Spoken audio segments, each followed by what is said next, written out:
La existencia de lo personal subsiste detrás de la materia también como un hecho fortuito.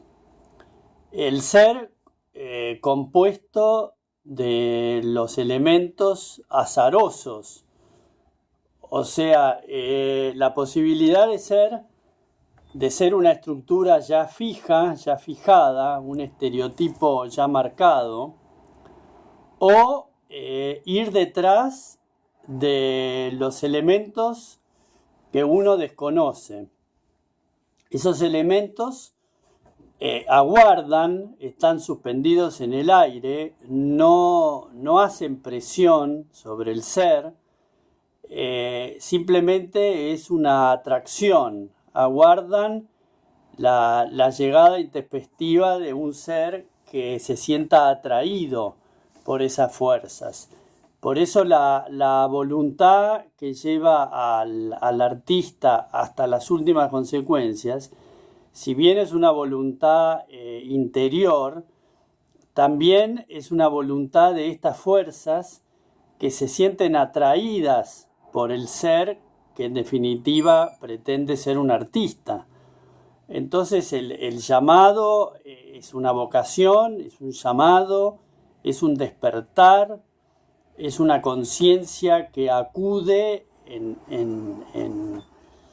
salvataje de la conciencia opaca y apagada a la cual uno estaba destinado, o es un mecanismo autorreferencial, o sea, es un mecanismo que se nutre de la misma vorágine del artista buscando, porque el buscador es aquel que insatisfecho intenta atraer la atención de otras fuerzas.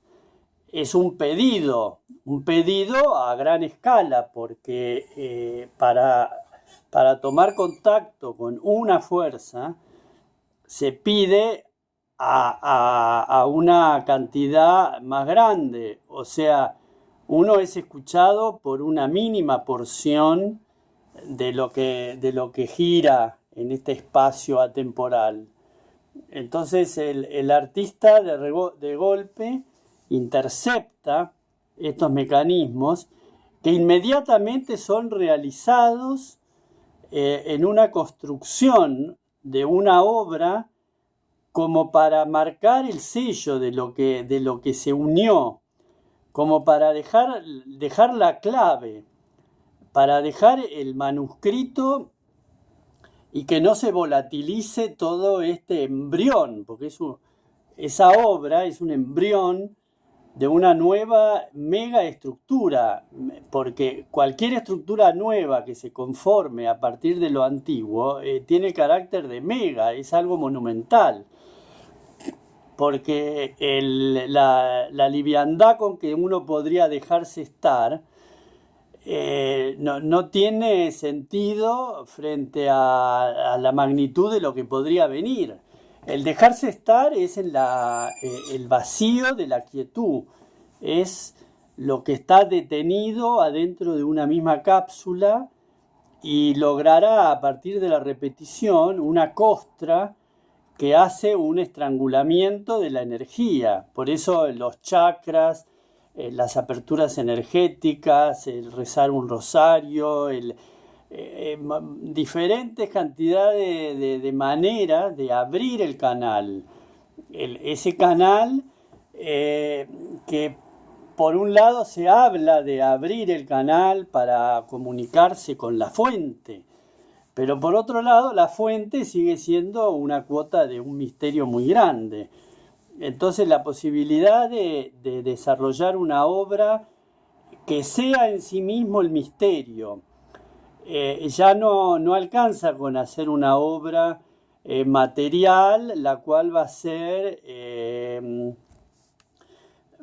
de puente con el afuera para que el afuera dictamine, hable, critique, se enoje, se ponga alegre. En cambio, una obra que no sea de esa magnitud, que no tenga el concepto de venta, ni de acaparamiento, porque yo puedo acá hacer una obra etérea de palabras, de conceptos, pero son conceptos inacabados. No pretendo acabarlos o terminarlos o finalizarlos en una coyuntura que se comprenda y que se... Cuanto más abierto, cuanto más estén actuando estas fuerzas contrarias, más tiene para mí el carácter de obra, será obra de arte. De vuelta entonces, caer en la trampa, porque entonces quiero hacer una obra de arte de mi monólogo. No, el monólogo es otra cosa, no tiene el nombre, pero a la vez tiene la justificación de que es una creación, un acto creativo. Es, es una tomada de conciencia de la vibración que hay entre el carne y hueso que yo soy y el otro, el que no es de carne y hueso, el que es una espiral de movimiento, un ADN que circula, que se entrelaza y que busca su propia espontaneidad, porque la estructura férrea del ser quiere anquilosarse, pretende, bueno, plantar banderas sobre un territorio y de ahí no mover, de ahí generar una estructura que en principio sea personal y después sea visible, que el afuera vea que hay un monolito establecido. En cambio, el poder gesticular una idea sobre una plataforma aérea, o sea, un lenguaje que atrae distintos filamentos y conforma un pensamiento. Ese mismo pensamiento que va hilando diferentes actitudes del ser, porque el ser es uno mismo, parece limitado. El envoltorio es limitado, se ve, se palpa, se enferma y finalmente se deteriora y se muere. Es una idea creada bajo una concepción de límite. En cambio, lo que alberga justamente lo limitado que es el cuerpo y el ser material, alberga lo ilimitado, alberga el universo en su mayor amplitud. Entonces el mecanismo del arte, que es una práctica, o sea, la práctica del arte que lleva a cabo el artista, a mí me ha echado, me ha dado, me ha echado raíces. O sea, esa práctica ha echado raíces en mí. Se ha confabulado con mi tierra, digamos, para echar raíces y ha germinado en mí un mecanismo. No tanto una obra que va a ser majestuosa, sino un mecanismo. Creo que lo que a mí me interesa es la proximidad de poder tomar contacto con un mecanismo que se me autodesarrolle y que me autoproclame desde un lugar desierto a un lugar convulsionado por la combustión, la combustión que puede haber en un bosque, en las plantas, en un volcán, una energía de la propia tierra.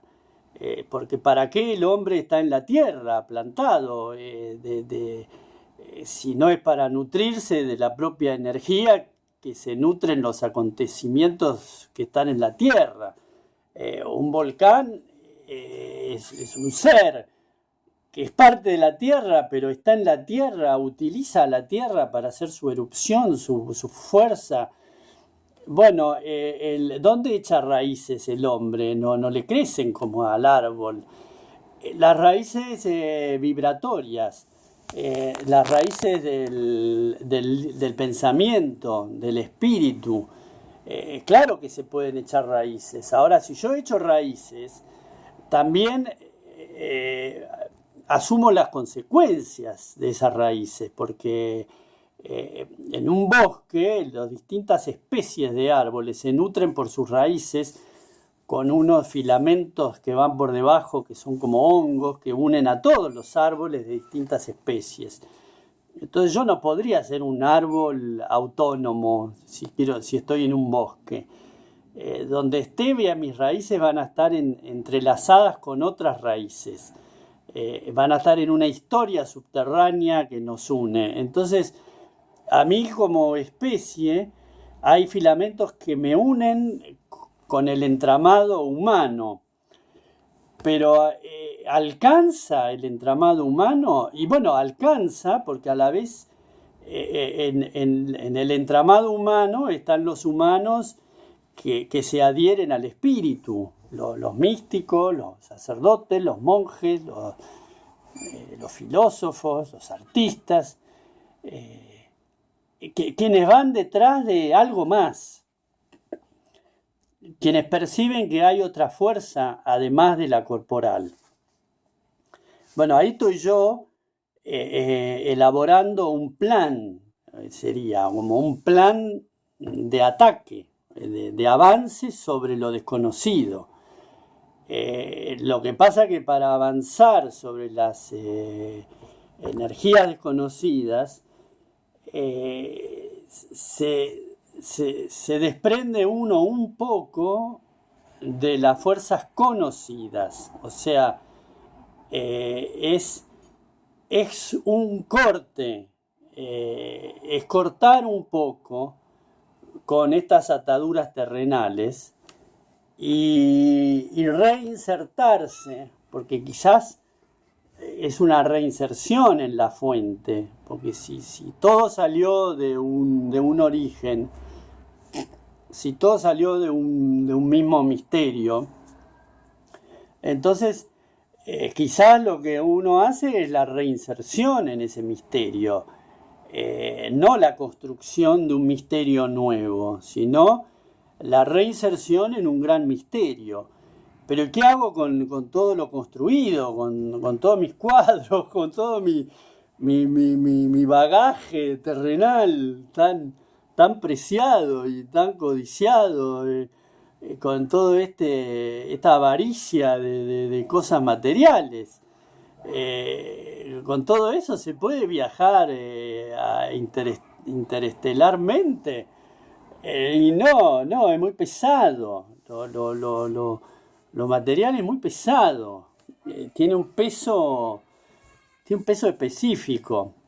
Entonces el hecho de jugar a estas interferencias y de poner la práctica del artista que imagina algo que va a ser plasmado en una tela, pero no quiere decir que eso plasmado en la tela va a ser llevado a cabo a la realidad. O sea, es un boceto, un plano, pero un plano de algo irrealizable. La obra de arte es un esquema de una visión que tiene el artista de un mundo mágico. Ahora, si yo fuera a construir en la realidad todos los mundos mágicos que invento en el proceso artístico, no entrarían en el mundo, no entran.